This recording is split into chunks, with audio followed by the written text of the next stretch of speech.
We are back. Here I am, Fly Navarro, and today I am joined by Mr. Peter Maury. Peter, how are you today, sir? I'm great. Could you please introduce yourself to everybody who is not familiar with who you are? Okay, so um, I'm Peter Maury. I'm a Bahamian from I think 8 generations.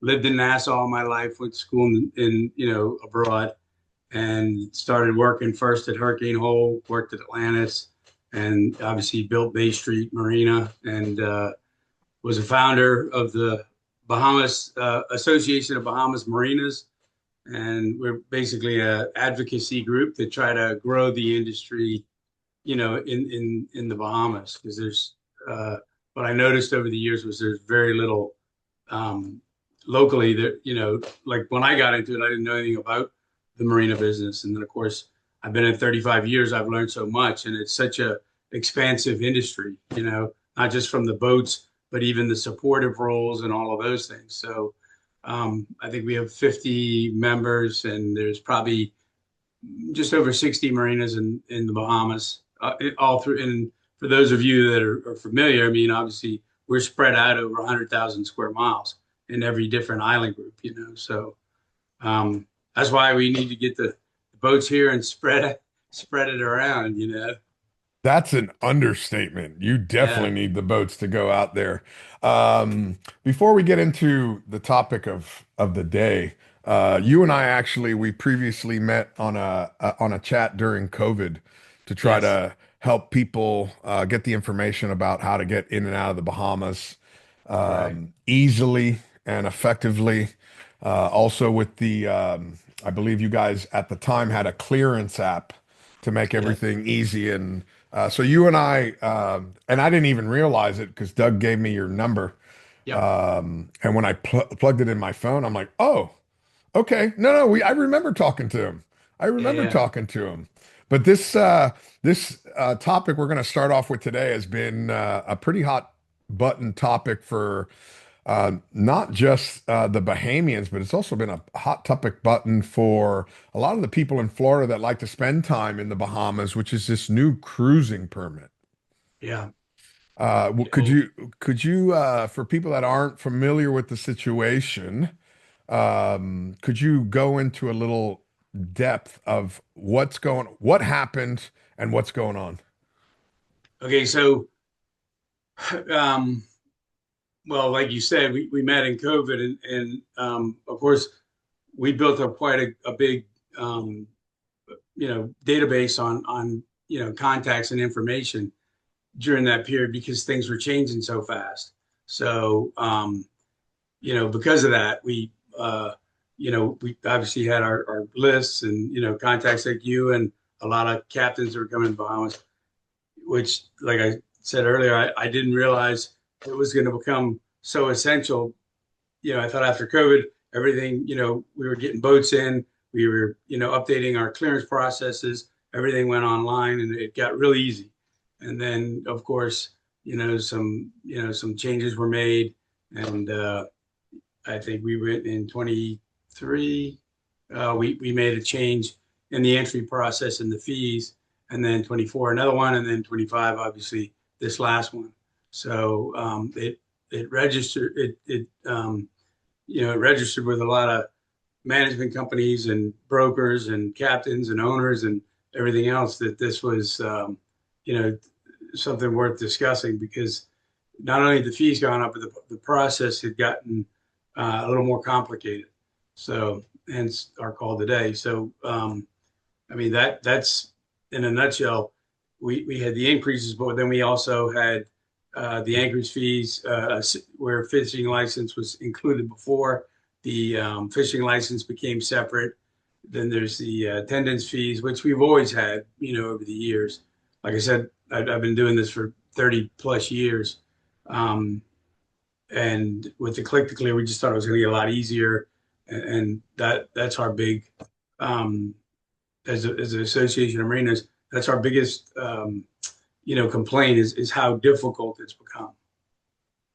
And you know what a lot of people, especially if they're not in Florida, don't understand is my home inlet. Palm Beach Inlet right here. We're 52 miles from West End. That's how Yeah. close we are. I'm I, closer to West End than I am to Orlando. yeah. Same thing in Bimini. I mean, they're 40 miles from Miami. Exactly. So So it's one of those things. It's very easy to, or it used to be very easy to jump in your boat and go to the Bahamas for a quick weekend, spend some time in West End or Bimini, or continue on down island. yeah, But now with these astronomical jumps in prices, um, a lot of people just don't want to pay it.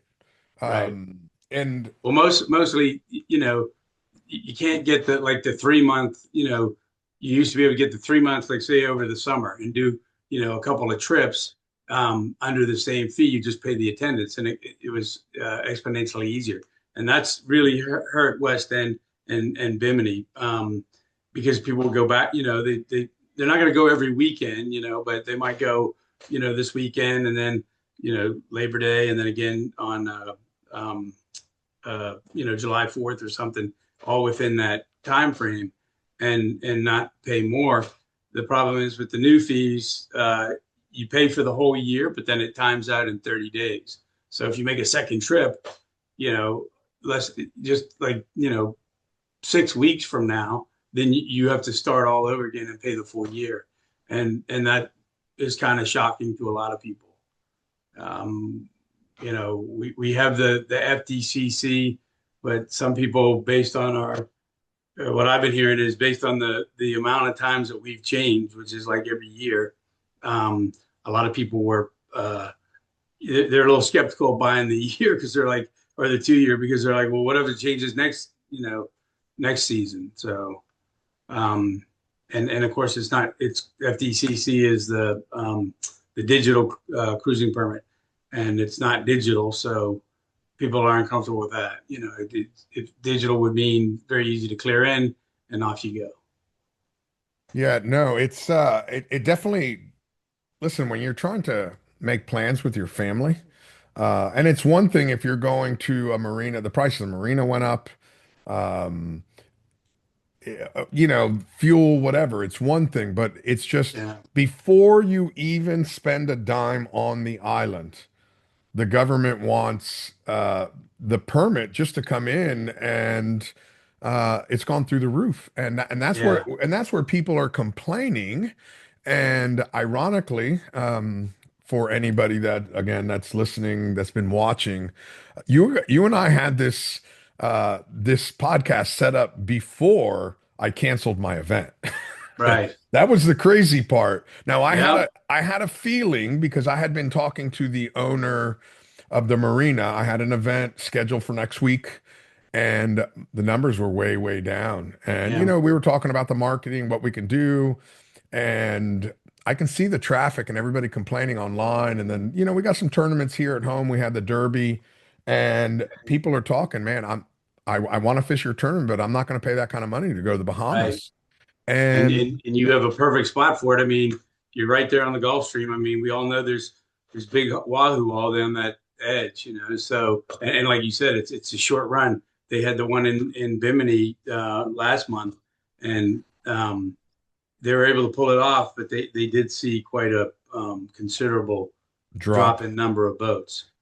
We we listen, we didn't have a big number of boats, but we could have possibly done it. It Yep. wouldn't have been great. Listen, as a businessman, I probably would have lost money on the deal. Right. But it wasn't going to be astronomical. But then Monday morning, no, excuse me, Tuesday morning, I got two cancellations. Yeah. And I didn't call, but the marina manager called them up and asked, "Hey, um, do you mind me asking why?" And it's like, I just had to renew my yearly pass and my yearly permit, and I'm not going to do it. I Yeah. I don't want to go to the Bahamas. No. Well, So that's the thing. I mean, some of these guys, they, like I said, they're not going to come every weekend. I mean, it's still 50 miles, and then you got to put everything together, look for the weather. So, they might say, okay, well, we still want to go to the Bahamas, but maybe, we'll do it in March or May, when things are a little bit different. The kids are out of school, whatever. so we'll do it then, rather than buy two complete new cruising permits, because It, that's where we are. it's crazy. And listen, that's hurting these bigger islands, but what's it doing to the out islands? Oh, I can tell you, I talked to, well, I was like I said before, I was at Stewart Boat Show, and obviously as marinas, we're always communicating with each other, because what people don't realize is we're not like a cruise ship or a resort where somebody goes to that destination, and that's the end of their vacation. I mean, the Bahamas, they'll go to Bimini, but then hopefully we get them over to the Abacos, or west end of the Abacos, or Bimini to the Berries, and on down through the island chain, especially during the winter if they stay longer. So um, without that, without those boats coming over and hitting up Bimini, it's room nights, it's fuel. But then in the local, especially the center consoles, which is it's really hurting, because those are the guys that book the rooms and go to the hotels, and they can't eat on their boats, so they got to use all the local supportive services, even the grocery stores, for something they forgot, and that's taken. Like I said, I talked to Resort World and I talked to Bimini and our Bimini Big Game, and they'd seen a decided, or a pretty big difference in their room occupancy, which obviously affects their restaurant. So that's the waiters, the waitresses. I mean, we have a restaurant, Green Parrot, right here at Bay Street Marina, and my bartenders are like, I mean, at least we get some cruise business and some hotel business, walk-ins and local. But even my staff is like, hey, when are the boats coming back? Because the crew always take care of them, and that's a big part of it. All through the island chain. I mean, right down to, I mean, we have boats that sit down in an agua, so it How, hurts all those small island communities. in total, how many islands do you have in the entire country? Well, 12, roughly 1,200 islands, rocks, keys, but then we have like 16 major island groups, like the Eleutheras, Exumas, Ragged Island chain, on down to Crooked Island, Acklands, obviously Abacos, Berries, Grand Bahama, even Bimini and Cat Key, so it's quite a big difference in those islands, when most people just, you don't just fly in, and for the people that have been to the out islands, they realize it's not as easy just hop on a plane and get to some of our more remote islands. So the boat business is a huge income generator in the local economy, and central government doesn't, you know there's no cruise ships and there's no resorts feeding those communities. So a lot of them depend on the boats that then come there, and they rent rooms, and they obviously do island experiences, whatever it is, a restaurant or take a tour. So it's considerable, the economic effect. As a total amount of your guys' GDP, um, what percentage of it is from tourism, and what percentages of it is tourism from boats, not necessarily just cruise ships? Yeah. W- Do you Well, do you well, have that number? oh yeah. Well, tourism is just about 80% of the economy, to be honest. I mean, it's everything. And a large part of that is North American tourists. So um, out of that, we're probably one third. Even though it's a lesser number of tourists, we're one third of the GDP in hospitality. And the Wow. hotel has a big share, and obviously the cruise ships with their private islands and stuff. But it's a little different in that respect, because, and I always say, with this industry, um, it's street economics. I mean, people are going to the shops, they're going to the bars, they're going to the restaurants. They're going to do all these things from the boat side. In the resorts, they tend to do more within the resorts, and then of course the cruise ships, they go to private islands. That doesn't much affect the local economies, and it certainly doesn't reach the family islands, which are important. I mean, we call them family islands because, everybody in the Bahamas will tell you, people ask me, where I'm from, even though I'm, from live in Nassau, like, my family came from the Abacos, but we got, other people that from all over. I mean, West End, um, Exuma, Eleutheras, So it's funny because Bahamians always look at that because that's where your family's from. I talking about you said you're from the Abacos. Are you familiar with Scott Aubrey? Yeah, I know who he is. Okay. He when I was still working on the Real Tight, he was my boss's pilot. Oh, So okay. I had a really good, I mean, I still have a very good friendship with him. I haven't seen him in years. Every once in a while we'll chat. I'll call him up or I ran into his son I say not too long ago, probably about 6 years ago.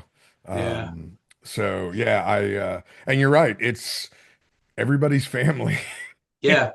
And the funny thing is each island group has its own kind of signature. I mean, the people in Nagua or Crooked Island are different than the people maybe over in Long Island, and Abacos are different than Eleuthera people, like everybody, even though we're all from the same country, everybody kind of has their own little culture. So it's nice in this business to get to get the boats over because then they can experience this all through the Bahamas. It's a unique. I mean, we always Bahamians always use the expression we're mixed up like conch salad. It's we got every type of person, shade, you name it. We're yeah, we're Yeah, but we all make one good salad, you know what I mean? one good salad. Yeah, Yeah. you're definitely representing the ginger side of of the Yeah. salad. Yeah. Um, so you grew up in Abacos, and I'm No, assuming, I actually I grew up in Nassau. oh, My you family was from okay. there. Yeah. My father and my grandfather and my father kind of moved here, but before that they were in the tree cutting business and the liquor business. Well, a lot of people were in the liquor business back then. Everybody. I'm Yeah. speaking of liquor business. I'm assuming you know Gary Sands pretty well. Yeah. I He's part of the family, I think. yeah.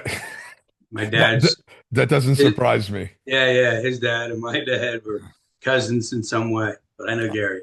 I met Gary during right after Hurricane Matthew. I flew over. They were collecting food. Oh, Patrick Price, rest his soul, Seth Funt, and then Mr. Joseph Rieger were lining stuff up to fly stuff from Stewart into West End. And they asked me to go over and video as they passed everything out. Well, Yeah. it was Gary that brought one of his beer trucks, and I sat on the very top of the beer truck as we passed out all the food to everybody, and Yeah. I videoed everything so I can share with everybody to see the devastation, but also to see where all their food was going, all their Yep. donations were going. Oh, I get it. I Uh, mean, we were, I mean, what you guys do over there for us in the islands is a huge, tremendous help, and we've seen it time and time again. you guys are our next door neighbors, man. Yeah. At least that's the way I see it, and a lot of Yeah. my friends in the fishing and boating industry see it. You guys are our next door neighbors. We have to take care of each other, Right. you Well, and, know? and and that's the thing, in the boating community, these relationships go on for many years, because every season, whatever season, whether you're here fishing or, yachting or visiting or like, you make these acquaintances. Like I said, I've been in the industry 35 years, man. I know a lot of people that, come through year after year and are continued um, good clients. So it's when I see things that hurt them, and hurt us locally, it's not a good thing. Yeah, it's you build these friendships and these relationships over the years. Man, there's some people that live in the Bahamas I've known for 30 years. Never seen them in the States. I only see them when Yeah, I go to the Bahamas. And yeah, sometimes I might not go to an island for 5 years, but when I go to an island, give them a shout or send them a note. Hey, I'm going to be there. Do you need anything? Let's get together for dinner.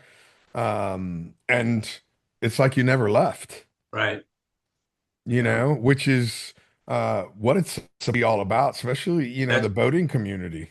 exactly. That's the thing. You never know when you might need a call, you know. We always say it out on a boat. You never pass somebody that's in trouble because you could be that guy in a year. So everybody always checks on each other, and it's a great even throughout the out islands, it's a great relationship. I know Yeah. I'd spend 6 weeks in Cat Island during marlin season, and I know before I come down there, I'm like, look, you guys need anything from Nassau, whatever, I'll just bring it with me. So, and in most of the places I go, because I mean, obviously, you can't always get everything you want down there. We spent a month in San Salvador a couple of years ago, and man, that was we were waiting for a washer to come in on the mailboat, and it was a couple of days late. Everybody was just waiting, because Ugh.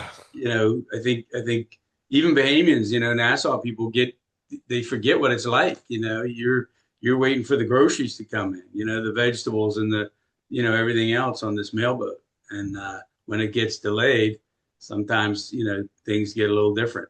So Things get scarce. yeah, exactly.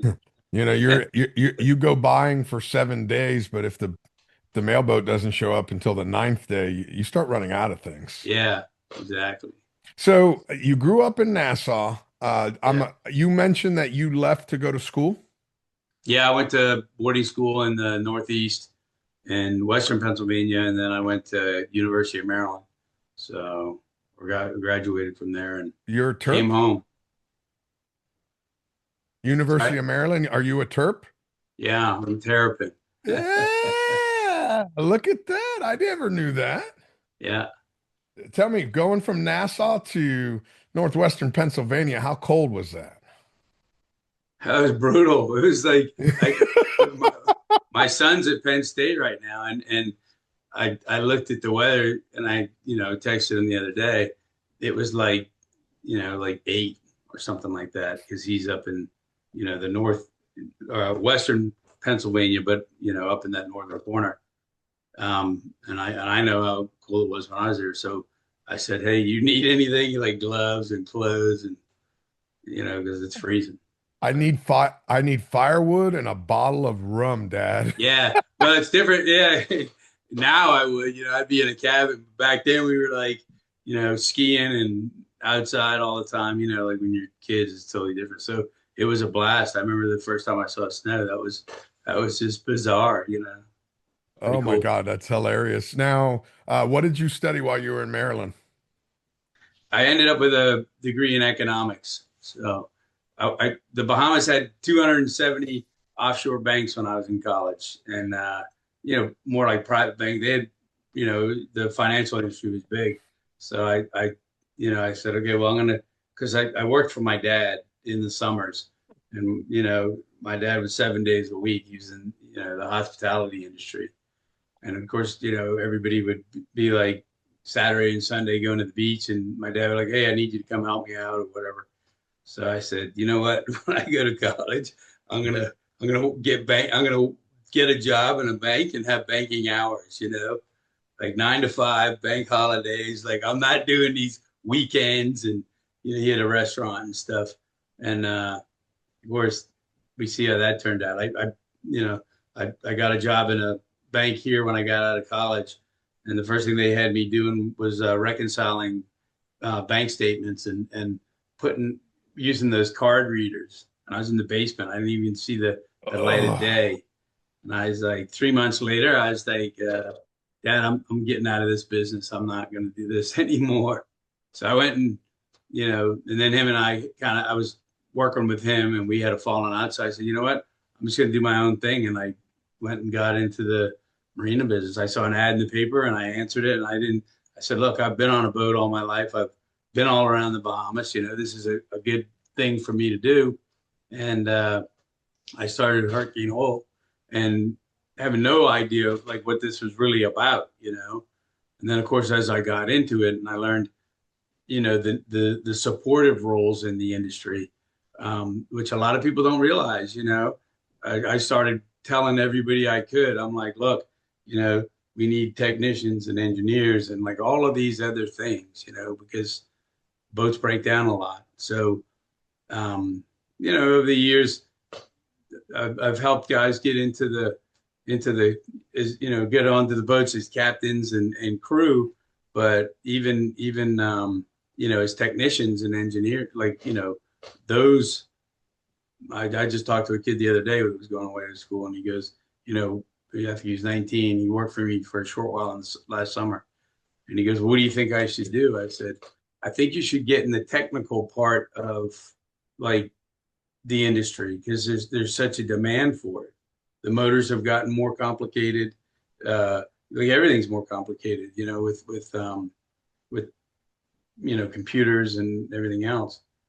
I said, "You'll probably do much better in that trade. So, but it's a great business in the industry because like I was never going to be a banker. Obviously, I couldn't stand it. And I was never going to be a lawyer and an accountant because I'm not very good at that either. But operations and that kind of stuff, I'm good at. I mean, I barely got out of college to be honest with a degree. I wasn't even close to A's and B's, but at least I graduated. And then my mom was like, "Oh, do you want to do a master's or whatever?" I go, "No, I'm done. I'm done. I'm never going back to school again." Like you Oh, guys wanted me to get the college education. I've done it. I've fulfilled my duties as a son. Now I'm going to go work. I don't care what I do. I just want to, make a living. So, but anyway, so those are the things. Like I got into the operations of a marina, and I do have a 500-ton license, so I can drive a boat and do all that too. But that's the great thing about this industry. Some people I mean, these management companies need all kinds of professional uh, experts or whatever in that kind, administrative duties. I don't particularly like that, but there are those people that do that are good at that. Like I don't know how, nothing against accountants, but I don't know how they can do that every day. Like it would drive me insane. But there's it takes a special person. yeah, not me. But the good thing is there's a lot of opportunities in that, especially the business has changed so much. It's become so well for liability reasons and everything else. It's just become like I just can't believe how many opportunities there are. And obviously as a marina owner, I'm always fighting to keep the boats here because if the boat's here, then they're spending money. They need managers, they need brokers, they need crew, they need all of these things. And for the locals, that offers us opportunity. No, it's especially there in the Bahamas. It's an Yeah. island nation. Well, it's a considerable part of the hospitality industry. Not there's not going to be enough jobs in the hotels, and for the guys that go out to the cruise ship business, that's mostly on board. So, in this business, the good thing is it spreads out to all the family islands. So some people don't necessarily have to leave home. They can do it right there in wherever they're from, whatever family island group they live in. If we can spread the industry that way. And that's kind of always been our objective as the marinas is to get people to all these other destinations within the Bahamas. So when we first started, and that's kind of how we started the marina business was an advocacy group because people would come in and I mean, you run a boat, you might get to, I don't know, some island, Mayaguana, and go, look, I need a guy to do this, or we've had this break, or the generator's not started. So then, how do you get those people? And that's where I think there's a lot of opportunities. I've got a young guy, actually two of them. working on a boat today, doing teak work and detail work, which, I'm glad they know, because 20 years ago, it was hard to find anybody to do that kind of stuff. I mean, that's a simple example. Obviously there's even more technical jobs and stuff like that. But and I talk to a lot of companies when I go to these trade shows and stuff, and Caterpillar and MTU, and they need people in the Bahamas, because if the boats come here and they break down because of the price tag on some of these, they need somebody here to take care of that customer right away. You know, Absolutely. and that's it's important. So there's definitely some training opportunities with these manufacturers, and even yachts. I talked to a guy that owned a specific brand of boat, and he said, we'll bring a couple of Bahamians over and teach them. So when the boats come over there, um, you know, if something goes wrong, we can call on them as representative of the company. And then I found out it was in Wisconsin. I said, you might Ooh, not, you might not get too many people signing up for that one. You ooh, know? Wisconsin. You think Yeah. you think Pennsylvania is cold. Yeah. Wisconsin is freezing. Yeah, exactly. I saw a weather report. There's a snowstorm going across the country, Oh, and it's insane. there's a section of North Dakota, South Dakota, Minnesota, and Wisconsin.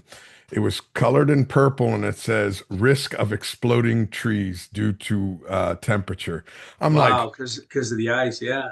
oh my God, that's cold. Yeah. That's not something I want to sign up for.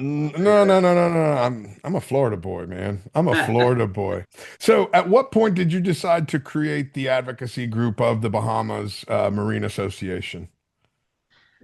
Well, in basically around 2001, there were some issues with uh, government was making some changes, and we didn't, the fees were changing, something similar to this, and but we were really trying to get more of it online to help the process, because it just took forever, and people would be on vacation. I mean, you can fly into LPIA here, and you walk through customs and you do your they stamp your passport and you do your immigration card, and off you go. You're on vacation.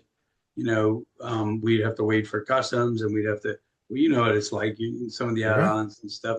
It would just take a long time. So we were trying to push for, to make it more, quicker, because the biggest thing is when people come here, even though they're coming on some of these big boats, they're coming to take their boss on vacation, or they're coming themselves to be on vacation. The last thing you want to do is wait around for 5 hours. It drives people insane, Oh my God, does especially, it? well, you know what I'm saying? Like, because now it's one thing if you're, you have to wait for something and you're at work, but you only have so much time on vacation, so it's precious. And when people are like, you got to sit around, like, the kids are like, hey, Dad, when can we go fishing? When can we go swimming? And driving everybody crazy, and we're all sitting around waiting for, the whole process to take place. So we kind of started based on that, and then we, even the marinas, when we first started, they're like, oh, you just want to get a group together so you can get control of the. We had some people say this, so you can get control of the boaters. I go, that's not what we're doing. What we're doing is we're going to take these boaters, and if they come into Bimini, or they come into West End, or they come straight to Nassau, we're going to show them the rest of the Bahamas, so that all these other marinas and all these different places get this, get the same type of visitation. We built, I don't know if you've ever seen it, but the Association of Bahamas Marina map. I actually got that from something they were doing in Scandinavia, where they'd mark all these routes through the fjords and stuff. And I said, that's what we need to do in the Bahamas. On the map, we put the distances between each marina, and where they are on the map. So when you look at it, you can easily plan where to go, how long it's going to take you, and then it has all the major numbers, phone numbers of the marinas, and even people advertise on there for, fuel and uh, mechanics and stuff like that. But and that was all part of trying to get people to see more of the Bahamas. I see too. So I talk to too many people, and that just go, "Oh, I've been to the Bahamas," and I'm like, "Oh yeah, which island did you go to?" "Oh, we went on a cruise ship." I'm like, "Man, you're you missing didn't a go to the whole lot of the Bahamas. Bahamas. You gotta No, you didn't get go to the on a plane and Bahamas. fly over, and then go sit in, in some of these out islands.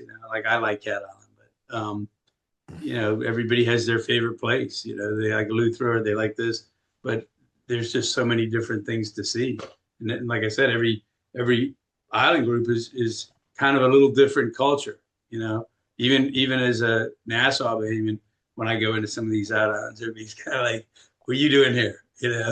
Exactly. They all have their own personality, their own Yeah. things. You have the pink sand beaches, Yep. or you have Sundays at Nippers. You have so many different traditions on different islands. Oh yeah.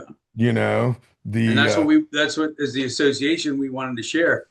We wanted to like get people to see all of the Bahamas. I've been to every island, I think. I don't think I've missed one. I've definitely been to every island group. And you know, I I I grew up going all over the Bahamas with my dad. We had a boat, and people go, "Oh, when you live in the Bahamas, where do you go on vacation?" Well, most Bahamians go to the family islands, and go to the out islands, and because it's there, we have beautiful places. So even Bahamians appreciate that.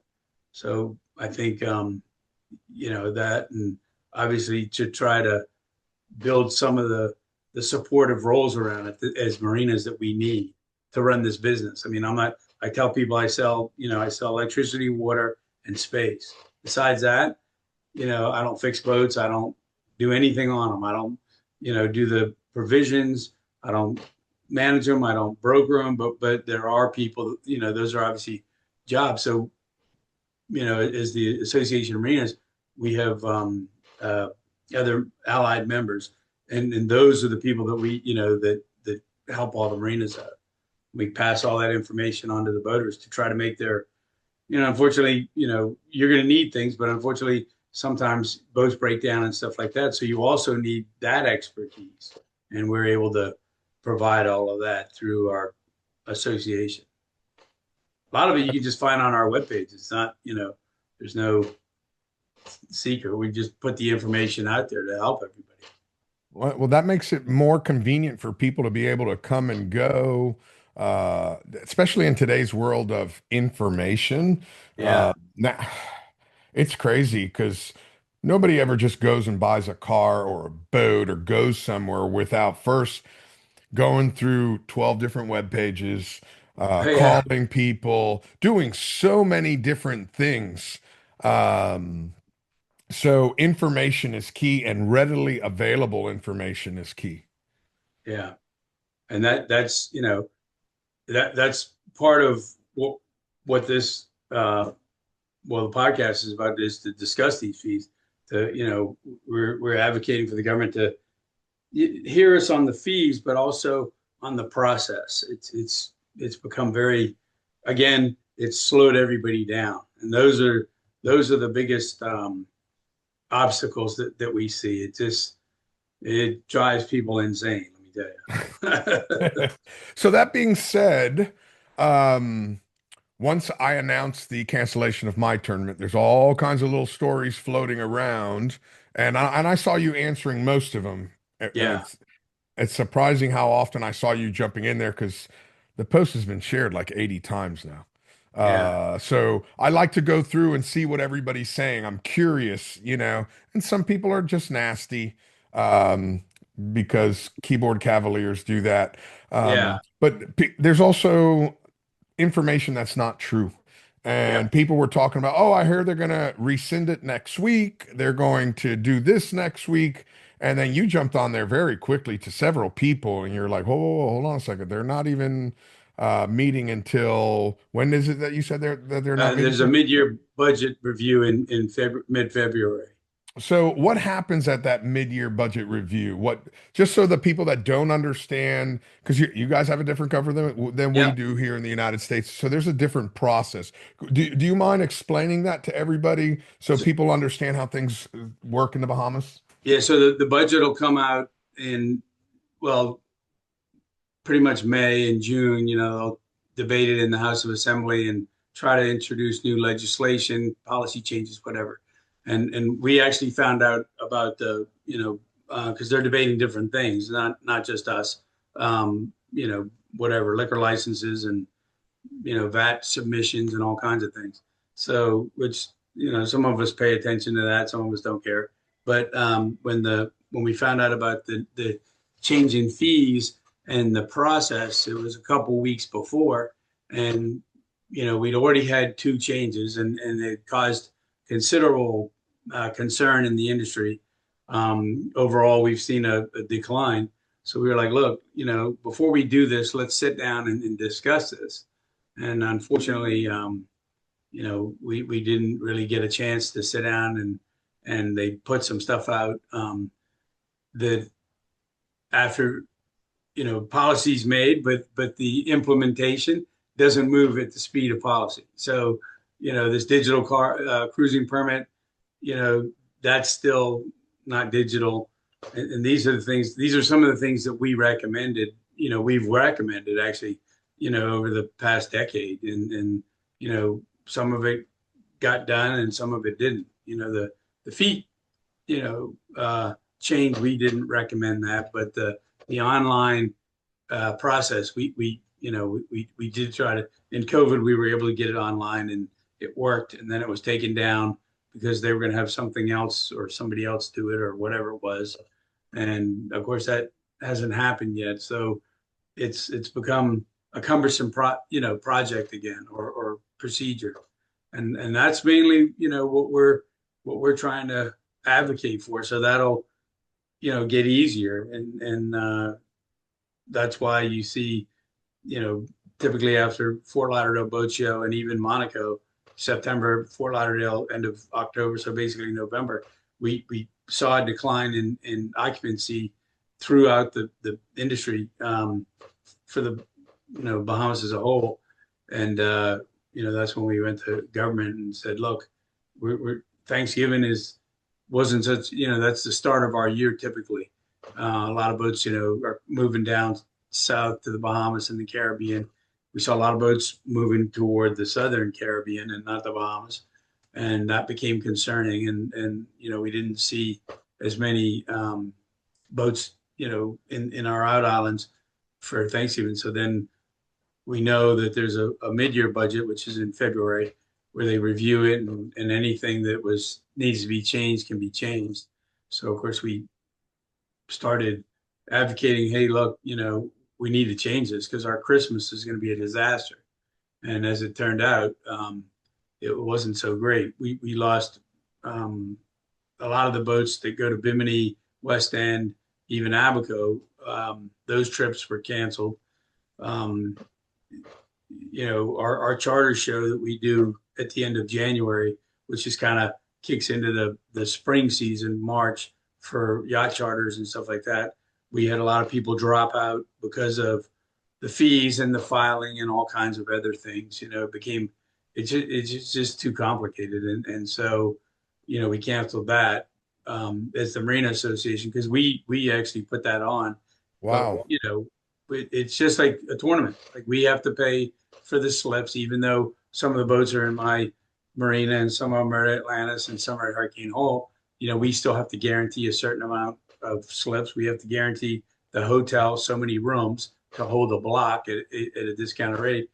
And, the time expired. They were like, 30 days, you guys got to put the deposit down for the rooms because we haven't had them all booked.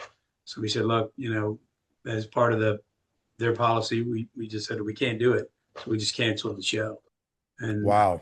And that became, that's pretty major for us, because that show, not all the marinas, but most of us, not even most of us, some of us go to the trade shows, and Lake Stewart that just passed, and that's a good opportunity for us to get in front of these management companies and boat owners and captains and stuff. But some marinas can't get there, because of budget constraints. But the biggest thing is our allied members in the marina, which are local businesses. We had 44 local businesses last year. But basically, we charge $100 for a tent, which is in boat shows and anything else.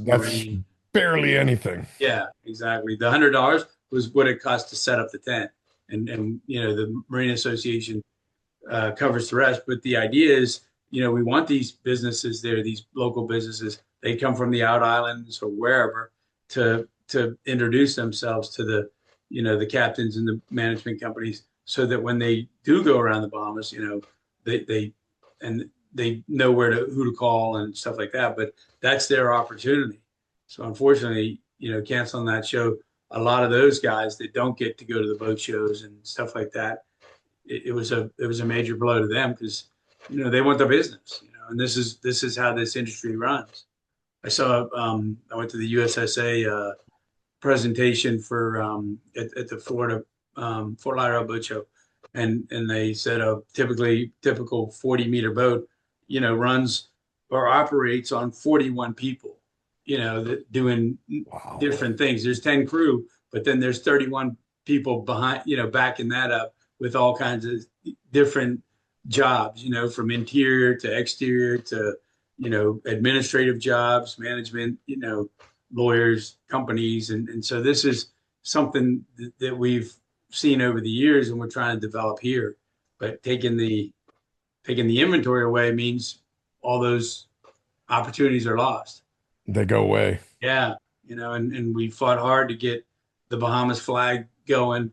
And that's been, a lot of guys, we had a lot of people register for it. And then a year later, they all dropped it because of some of the, we're not preparing ourselves for what could be, a good opportunity. I mean, I'm going to be 60 soon. I'm not going to be doing this, but I want to make sure. Damn, you 60?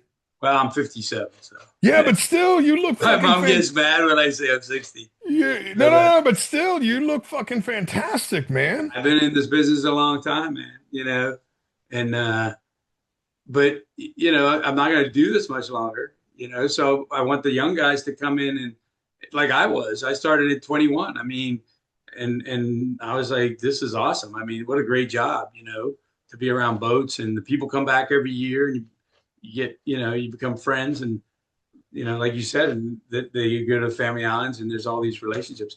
So, I just want to pass that on, and I got a lot of young guys on, that work not under me, but like, that come to the marina because of what we've built, and not just like my marina, but like all the marinas, like Yeah. we all share information all the time. One of the guys across the harbor in Nassau, we have 13 marinas. Some of them are working marinas, some are transient marinas, some are storage marinas, but we're always, bouncing stuff off each other. Hey, I'm looking for a guy, that fix Volvo, engines or something. And I'll shoot someone a contact, and they'll go from there. But that's how this business is. And we talk about this, in the beginning, like you share that information, and make sure that you're the other boaters and all the guys in the business with you, everybody's getting along, and we're all, Working moving. together. Yeah. Yeah. It's important. Yeah. It's Most guys, like even fishing, I share information about that and stuff like that. But, the, it doesn't help to not share that information, because then everybody has a better time, You make it more enjoyable for everybody. Yeah. When you have to spend a full day or 2 days tracking down information just so you can get something done. Never Yeah. mind what the time it takes to get something done. But Right. if you have to spend 2 days just to find out who to call to change a wheel, so on, or Right. whatever it is. How to get the part in with the, Yeah. the duty implications, then find a freight forwarder. Like that's that's what the marinas do. We'll be like, here, call these guys. This guy will change it. This guy will fly it in. This guy will put it on, those kind of things. So, it's, yeah, my most powerful tool is my phone, Oh, because I got 35 years of contacts in it, I know the feeling. I know the feeling. Now, when this budget mid-year budget meeting comes together, let's say, hey guys, this is really hurting us. We're seeing that Yeah, boating tourism has gone down by 40, 45% or even more, and they decide, okay, we want to reduce it, we want to rescind it, we want to increase it another 20%. I don't know. yeah, I'm not saying what they're going to do, but if yeah. they were going to make a change, what is that process? How long does it take for it to be implemented? Well, I think, well, I mean, look at what the fees. I mean, the fees changed overnight. We didn't even get a chance to roll it out before July 4th, which, you know, really hurt a lot of people because people were showing up and going, "What do you mean this is the new price? What anchors?" Because we were told that you could either anchor or you pick a marina. So we had boats coming into the marinas that were like, why are we paying this anchorage fee? We're staying here, or we're staying over at a different marina or whatever. And so those were some of the things, the obstacles that we were challenged with right off the bat. And it really upset people. I mean, they were visibly angry. And as my staff I could tell you, I get it. yeah, I understand it. It's like saying, hey, I got a all you can eat buffet. And then people come in and, for this price. And then on the way out, you're like, hey, I need another, $500 Yeah. for You what? you ate too much. I'm Yeah. charging you more. Yeah, I didn't realize you're gonna have two plates. So it upset a lot of people, and that was the thing. So we're hoping the mid-year to answer your question. If they say, look, we're gonna um, we're gonna I don't know, put the fishing fee in with the fee, the clearance fee, and we're gonna have the digital process online. Will be ready by then, so that people coming can already clear in, and especially if they bought the digital cruising permit. I mean, they can do that very quickly, in our opinion. And this was some of the stuff that we brought up. It's not that hard. We actually, during COVID, we had to put up our own, because of we were obviously a lot more strict than the U.S. because we didn't have the healthcare system, but we were able to put up the clearance process online, and you could just go in, fill out the forms electronically, pay the fee, and then come in, get your attendance by customs, and you were done. And that made it all very simple. Um, this process has gotten more complicated in that you got to pay fees. The fishing permit, we've asked that be put online. But if you're buying a 1 year cruising permit, you should just be able to pay for the fishing permit for the full year. So At the that's same simple. time. Yeah, I don't know who thought that one up, but you got to renew it every 30 days, which means it's not Oh, online. So then you got to come back to some office, and that just, that's what upsets people. And this is what we're trying to say. Like, so many people don't even understand the process. We see it because we live this, but we're like, you know, if you just do like these couple of things, maybe something on the fee side, and give the customer, the visitors, some confidence that this is going to stay like this, then people would buy back into it. yeah, and listen, most people want to abide by the rules. Well, everybody does. Honestly, Yeah. God, the guys that don't, and I say this all the time. I mean, you know, I hear people saying, "Oh, they're taking tons of fish and they're doing all this." Somebody said the other day, "We got 50,000 boats in the Bahamas overfishing." And I go, "Customs had less than 4,000 entries, so where's the other 46,000? I mean, we only have 1,000, 1,200 islands. Like, shouldn't we see these boats somewhere? These other 46,000 boats hanging out doing this? Like, show me that." I mean, I believe what I see, and so we've had some crazy claims. Somebody else said the Marinas were involved in the illegal charter business and fishery business, and it's like, we're not. That was the other thing I wanted to talk to you about because that has made the news big time over here. Yeah. There was a boat just seized Yeah. for illegal charter fishing. Would you mind speaking a little bit on that topic? Well, I tell you, like even some of us, that have been in the industry for a long time, and local Bahamian fishermen that that have to abide by these laws. Um, by the way, I mean, I've been fishing all my life. I have a commercial license, for lobster. I go out and harvest them, so I understand most of the fishing laws better than most people. And I've had a charter boat in the past, but the whole thing was in the Bahamas. You come in on a cruising permit, and that's private, a private entry. If you come in what now they call it a commercial entry, you come in on a Trans-Hire and you get a charter license. And the charter license allows the boats to go around the Bahamas and charter, obviously. So what had happened with this guy, I think he'd obviously come, what they said was he came in on a regular cruising permit, but he had charters, booking charters locally, which you can't do. Foreign flag boats can't book. And this has been the law since 1994 when they rolled out the 94 legislation. This has always been the case. You can't charter within country. Even a Bahamian can't charter the boat within country, a foreign flag vessel. We would have to go outside the country, charter through a broker or something, and then, get on board. So, which we were actually able to get them to change recently. So, because, we want to keep the boats here. When the boat's not here, it's not spending anything. It's Yeah. not in the marinas. It's not in the grocery stores. It's not in the bars and restaurants. And we're trying to help build the GDP of the country, so that more people have opportunities to work and everything else.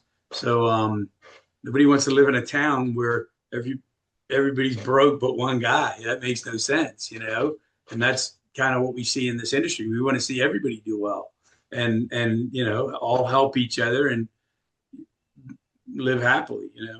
But he should have probably come in on a Trans-Hire and got a charter license.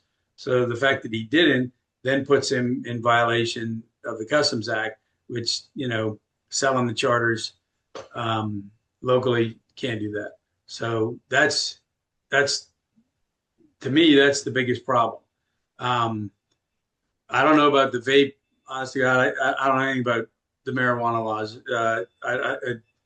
I don't know how many he had on board, but they charged him with possession and with the intent to supply, which, or, I don't know. I mean, unless he had 1,000 of them on board, that kind of sounded strange to me, but we don't know the details of that. And then obviously the rods. I mean, I got 20 rods on my boat. When I go fishing, I take 6 yellowtail rods. I take 2 deep drop rods. I have 2 50s, and if I'm in wahoo season, I might have 5 80s on the boat. So like it's nothing to put 20 rods on the boat, and I never knew that was a law. I believe the law is you can't fish more than 6 at one time. That's right. That's what it You says. Is you you can't troll can't more than 6 rods. you can't fish more than 6 rods at Yeah, once. exactly.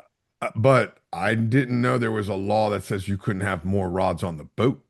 Well, that's the thing, and that's I got that question in Stewart. Like a lot of Stewart's a fishing town. I mean, a lot of those guys were like, "Hey, what's the deal with the rods?" And I'm like, I fished.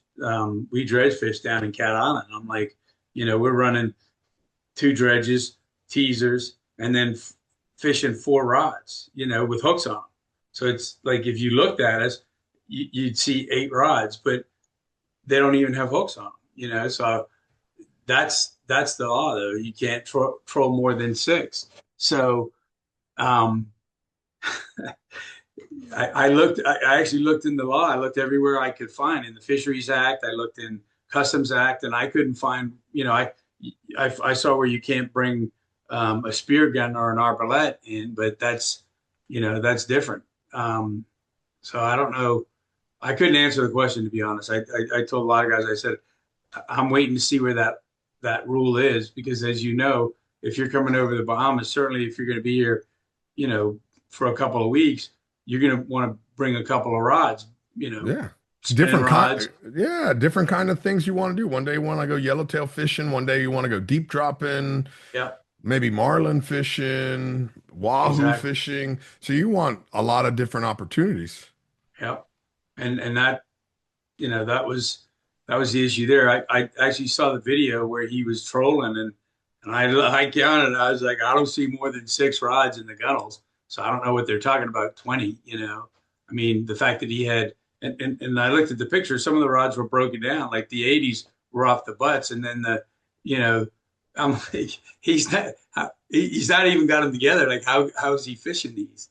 But I think some people just don't realize what sport fishing is, and so maybe they got that mixed up. But and then of course the wahoo and the mahi, and I don't know if there's a limit on barracuda here because everybody seems to catch them and eat them locally. Not me, but I'm not a Barracuda fan either. no, I got hit with rock fishing, before, so I'm definitely not trying the barracuda. I tried it once and it was good. Everybody tells you it's good. It was good. I was in Eleuthera. They fried it, and I was like, I drank it, but I mean, I ate it. But then the next morning, I got up and I go, "That's the last time." I said, "I feel good today. I'm never going to try it again. I know what I'm it not tastes going to like." try it. Yeah, I but don't blame you. yeah, that ciguatera is nothing to mess with. I can tell you. But that's basically, everything that he was within the 18 pelagics. I don't know what the law is on barracuda. I couldn't find anything.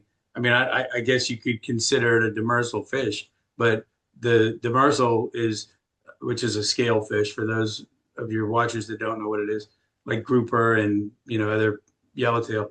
So you're allowed 20 or 60 pounds. So maybe the barracuda comes under that, but he was well within the legal limits of the 18 pelagics. So I don't know much about it. I mean, that's all I could tell anybody. I said, this is what the rules are, as far as I know. I mean, um, I guess we'll see when it goes to court what the charges are, because I guess that's the only way. I mean, they can charge you with anything, you Yeah. know, apparently, but um, whether the obviously they'll have the right to fight it, and if the judge says, well, based on the law, we don't think that the uh, the rod limit is having 20 rods on board is a problem. We don't see anywhere where he was caught with more than six trolling. So, we'll just let that go. And as far as the fishing goes, I don't know if he had it paid for the fishing permit. So, Now, just to clarify, when you're talking about getting a local charter, could you please explain that a little bit more in depth so people understand what you're using the word local charter? well, typically, you know, if you're say you're staying in a well, I'm here in Nassau, so you're staying over at a resort right across the bridge, and you want to charter a 150-foot boat. I mean, there's not too many Bahamians that have a 150-foot boat. In fact, none that I know. So, what you typically do is, call one of the big charter companies and say, hey, I see this on your website. You guys go to the Bahamas. They would then probably have to go through a local broker that has a Bahamian licensed business, because now you're doing business here. Typically when you charter a boat, like I always use the example, like, your client could be in Europe, your broker could be in, South America, and the boat could be from, who knows, Africa, just to make it easy from a continent standpoint. So and then of course that transaction is outside of the Bahamas. If you do it here, technically, the business has to be Bahamian licensed.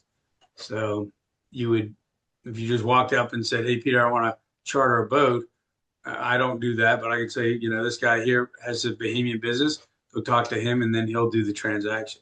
He might have to contact, a central agent or whatever. But the way the boat is chartered has not changed at all over the past 5 decades or 4 decades. Um, the boat is still can still be chartered outside of the country, the whole transaction and all that, and the boat, if it's sitting here in the marina, the people can fly in and go. Local charter would just be if they're already here, basically. So if it's somebody sitting at a local hotel and, hey, can you take me out fishing tomorrow? Yeah, that's $1,500, and they took them out fishing. Yeah, Okay. that's what. Yeah. So somebody in Florida, if they have a charter that says, "Hey, I want to charter your boat for a week. Can you take me over to the Bahamas for a week?" And they ride on the boat, they go over, they can fish, then they come back, there's no issues. Well, they have to have at that point they have to have a charter license. Okay. So most of these big yachts that they'll clear in and have a commercial charter, or any yacht. It could be a fishing boat, it could be a anything. I keep saying big yacht, but it's any boat that's doing charters. So they'll say, okay, I've chartered it, I want to go to the Bahamas, or they'll book it, outside of the country and fly in and then get on the boat. But that boat then, once it's in our waters, has to have a charter license, which they will do through the port. Like I said, we have a yacht registry, the BMA. You can get your boat flagged in the Bahamas, and there's some other things that benefit that. But basically, yeah, you need to have it outside the country. Okay. Yeah, because again, I saw some people talking about it online. A lot of not true stuff. Yeah, yeah, Oh, this is going to hurt all the people that want to go to the Bahamas, charter a boat over here and go to the Bahamas. Are they crazy? I yeah. have clients that want to charter me and I go for 2 weeks. Now I can't go. They just need to get inspected and get a charter license. But it's two different things. So if you come in on, I don't know what I got to look at the rate for the. I think it's about the same. So if that boat would have just gone and got a charter license, it's the cost is relatively similar. So he could have got a charter license and fulfilled all the requirements of the port, and then gone from there. Well, it's definitely made the news around here, and especially the chatter on social media. I mean, it's absolute. I couldn't tell you how many times I've seen the video of the boat pulling up to the dock. Yeah, it's been on every news channel and It's it all over the place. on top of this cruising permit issue, the fact that that came out around the same time, it is not a good look. No, and that's kind of what we, as the marinas, and certainly a lot of us that were at the steward show, the other marinas can tell you, they got the same questions I did, and Ministry of Tourism was there, and they were, they deferred even some of the stuff to us because obviously we deal with it on a daily basis, and we had to tell people like, yeah, this is how you get the charter license, and such and such. So, but that's to me, that's the big deal. Like, if they had the fishing license, which you can buy, obviously, I don't think that the catch limit would have been a problem. But if they didn't have the fishing license, having the fish on board was a problem. So that's That's another law.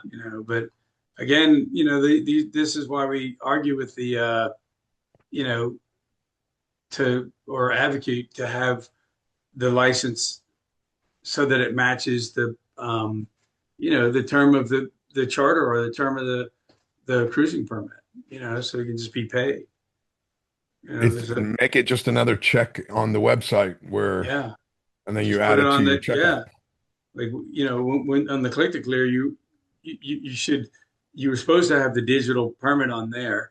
And then, you're supposed to be able to say whether you're going into a marina or anchorage, right? But you can't deselect it. So you're charged automatically, which that's not what we were told. We're told, by, the policymakers that, it you could pick either or, and that's not what happened. So again, people feel cheated because they're saying, you know, They're getting charged double. yeah, you're getting charged for stuff that you don't even get, you know.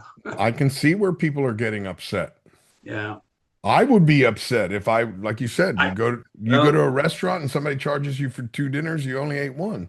yeah, and that's what that's the easiest way I can put it when I talk to some people. Like, they're like, oh, they should have to pay that too, and I'm like, why? Like, you wouldn't do that to yourself. Nobody would sign No, up for that. You know, no. when I put it that way, they're like, I said, would you pay that?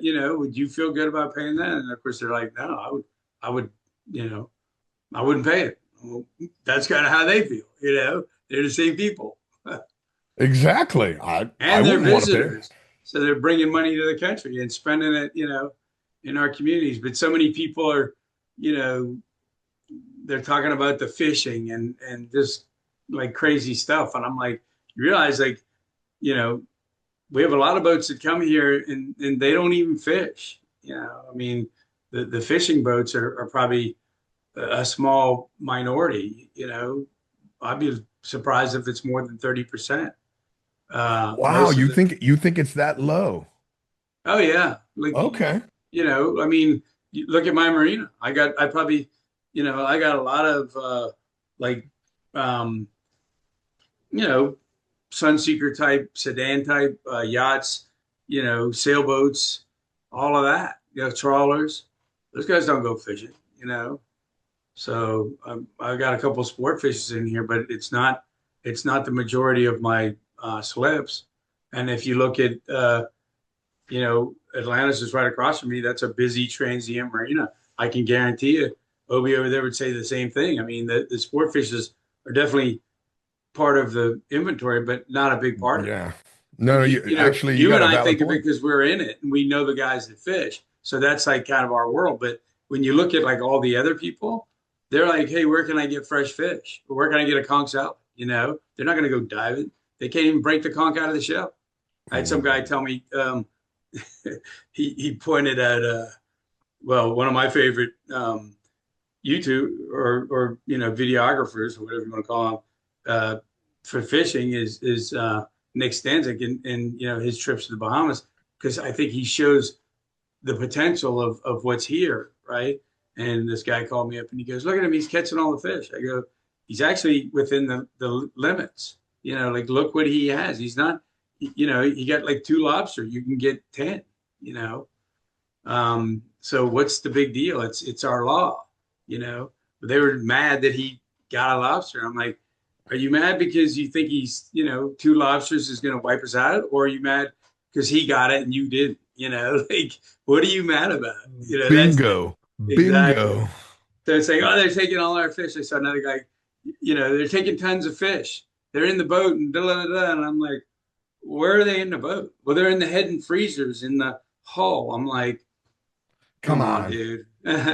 Like, these boats are like a Rolls Royce or a Ferrari. You know what I mean? Like, there's no Yeah. trunk space. They're not carrying around a bunch of, and then, for the wealth of these people that, like, they're not going in the water to do that. They'd rather buy pay a local fisherman and have them, if they do Exactly. go fishing, they book a boat, they go fishing on it, and they have, you know, the experience. Like, half of them don't even want the fish. You It's know like, how many bags of stone crab claws I've bought over the years?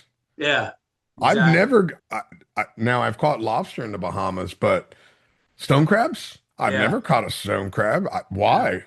I can buy it right from the guy on the dock. Hey man, you want some yep. stone crabs? Yeah, how much? You know? And lobster. I mean, I see it. In the marina, we have boats that come around and sell it right off the boat. They just got it, and they'll pull up, and I have no problem with that. I'm like, yeah, go ahead. Yeah. And it happens more than people realize. And unfortunately, you get all these guys that are, oh, they're taking this and they're taking that, and I'm like, okay, so we just watched the Coast Guard come in with a boat the other day with $10 million worth of cocaine on it, and this happens, or they catch, a boat smuggling people. Well, where are all the boats that they're catching with all this fish in it? Like, why aren't they catching those guys? Maybe because Listen, they're just not there. the boats that are smuggling people, there's a lot more of those than boats that are overfishing. Yeah. So, and I'm not saying it doesn't happen. I mean, we see the videos of the No, Dominicans coming to the country. we've all seen it. I'm not saying it Yeah. doesn't happen. It just Yeah. doesn't happen at the frequency that people want to accuse of. Yeah. I mean, even in the Florida Keys, you guys have way better resource management than we do. And, I see guys catch, I saw some dude, picking up conch, and I'm like, I'm a Bahamian and I can dive conch in my own country, but I wouldn't touch a conch in the US because I know, what the penalties are. Oh my gosh. I saw a guy, they grabbed him in the Keys. I guess he had him in his boat, and they took the car, the trailer, the boat, like, for six What conch. I'm like, dude, are you serious? Like, went home, took his wife, his kids, and yeah, even slapped his exactly. mama. Yeah, exactly. But it's Now, like, like that's how people think. It's just not worth it. In the Bahamas, it's the same thing. Like, you're in a foreign country, and so these guys that go, oh, they're doing all this stuff. It's like, eh, it happens. We know it happens. We know, people break the law around the world, and we know that there's poachers. When I've seen it, I've reported it. And the marinas are very transparent with law enforcement. Trust me. They, oh, when they come and ask us stuff, I don't want any trouble for my business, and I don't want any trouble for my employees and stuff. So we if they come in and they say, hey, do you know where this boat is, or this guy's doing this? I'm happy to give them the information because I'm not going to get in the way. yeah, no, Why should no. I? I didn't break the law.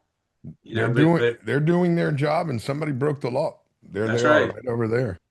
And exactly. So, somebody, like I said before, somebody said that, the marinas are complicit in this and stuff. And it's like, we actually have businesses and lives as well. Like, we're not, law enforcement, so we're not going on the boats and checking them. But if law enforcement comes in and says, we want to check this boat, sure, there it is right there. Go ahead.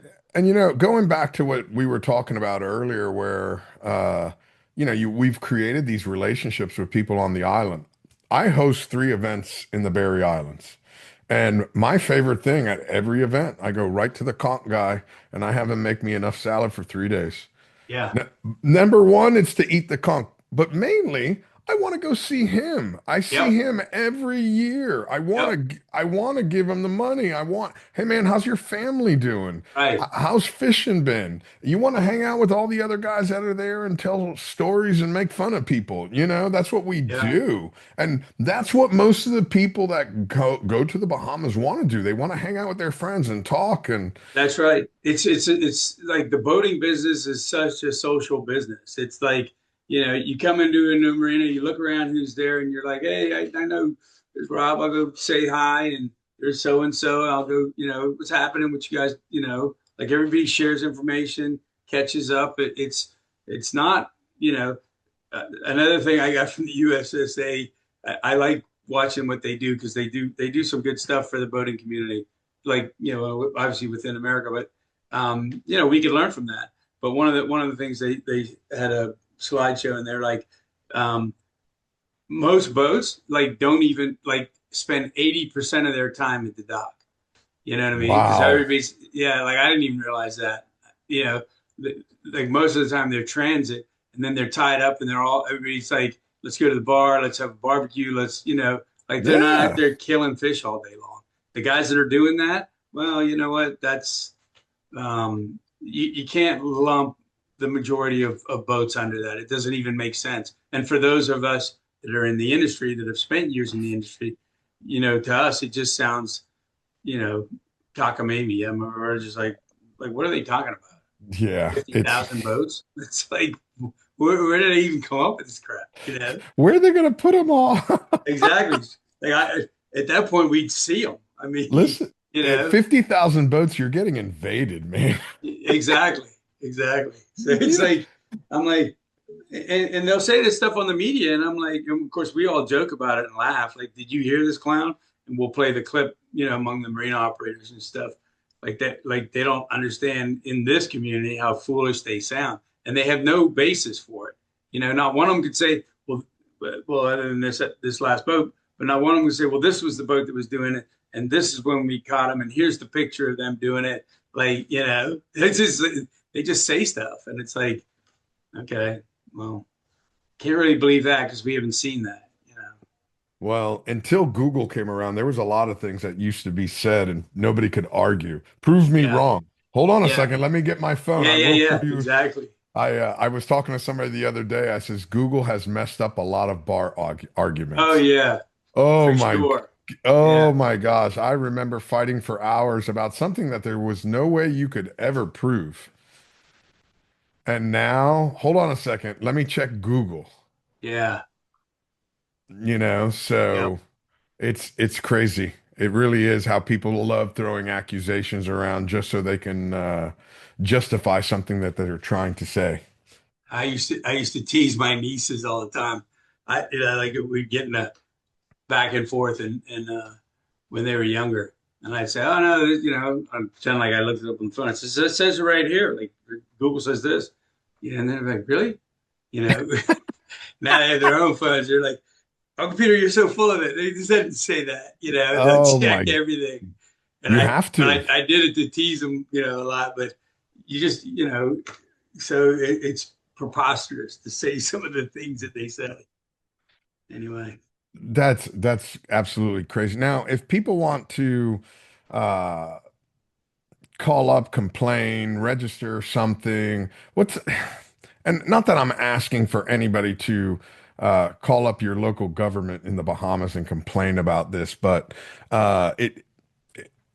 it's not, I mean, we've seen it over the last few days. You can see it online, and uh, I'm, I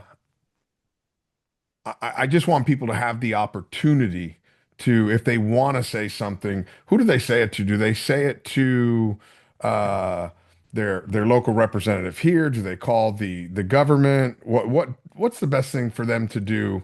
They've been going to the Bahamas for so many years, and they want to just say, listen, man, you're stopping me and my family. We have a small 23-foot boat. We only come right. twice a year. What's the best way for somebody to do that? Well, I mean, we have a lot of social media for the Association of Bahamas Marinas. So, we ask people to put it on there. And the the other thing is, I mean, we also have an email, that they can send it to, and then we take those and we forward them on to people. But Ministry of Tourism has a site. Well, Ministry of Tourism probably the best, and because you'll get a response. But Ministry of Agriculture and Fisheries, like uh, the Port Department, any of those type of you know departments that you want to send something to. I think the Association of Marinas is we share stuff with the Ministry of Tourism, and then obviously the Bahamas.com Ministry of Tourism site. Put stuff up there, and hopefully people see it, and Somebody will pay attention. Now, what about if people want to get a hold of you? I know you guys have a Facebook page. What are the different ways to get a hold of you at? well, I'm on Facebook, so they can look me up there, Peter Maury, and like I post stuff there, and Oh that's not no, always I seen your stuff, man. that's not always some people get a little upset because sometimes I'm Bahamian too. You know what I mean? I'm just a Bahamian L- citizen. Listen, So not sometimes. You're a Bahamian citizen. You're always yeah, a Bahamian citizen. like somebody said something to me about, I said something that doesn't represent the Association of Marinas. I said, you know what? We have social media for the Association of Bahamas Marinas, but what I say on my page, that's my Is you. personal opinion. Yeah. So, sometimes I'm just being a Bahamian citizen going, look, this is, not necessarily, so don't always take everything I say literally to mean, Part of the the rest of the association. marinas. Yeah. Yeah. What's It's like what's your what's your Facebook page? The association Facebook page. associate, um, Association of Bahamas Marinas. Okay, Association of Bahamas Marinas. They can find you there, and then your website is Association of Bahama Marinas as well. Yes. And we have a lot of the, now that you're asking me, I got to look. Listen, Yeah. I don't We, blame you. we, yeah, it's just, yeah, Association of Bahamas Marinas. All right, And we're on perfect. Facebook. And then a lot of times, like if you know, uh, like if the executive director Raymond or Jennifer can't answer stuff, they'll ask me or they'll share it within the group, and then we always try to get information out. We also do a lot of updates there, and if any changes are coming about and things like that. So it's a good place for people to catch up. And if nothing else, reach out to me and I'll forward everything to Peter. Yeah, We have a, I'm and Bay Street Marina too. You can go on Bay Street Marina's Facebook page and social media because I see a lot of stuff that goes on there, and all my right. Well, staff can answer questions. before I sign off here, I just have one question. Is the conch guy still underneath the bridge there Oh yeah, we got in plenty of Nassau? con. Yeah, we got plenty of con guys. You probably talking like McKinsey or one of the older guys. Oh yeah, one of the older guys made the best conch salad around. Yeah, man. We got a lot of guys doing some different stuff with conch salad. The tropical salad is not the old traditional salad. If you go to Grand Bahama, they'll put mayonnaise in it apparently for you. No, no, no, no, no, no. Ooh. I don't know No. who does that, but that's what I, I hear. I've never tried it. I might have to fly over there to actually go visit a bank. So Yeah. if I do, I'll make sure I call you first and we can go Yeah, have some man, look conch me up. salad together. I'm right next to Potter's Key. So we'll put Perfect. you on the best conch salad there is. All right. Well, hold here real quick. I'm just going to say goodbye to everybody. Everybody, thank you so much for joining us. I hope this answered your questions. And if you have any more, feel free to reach out to me or to Peter at the Association of the Bahama Marinas. Thank you, everybody. Thank you. Appreciate it.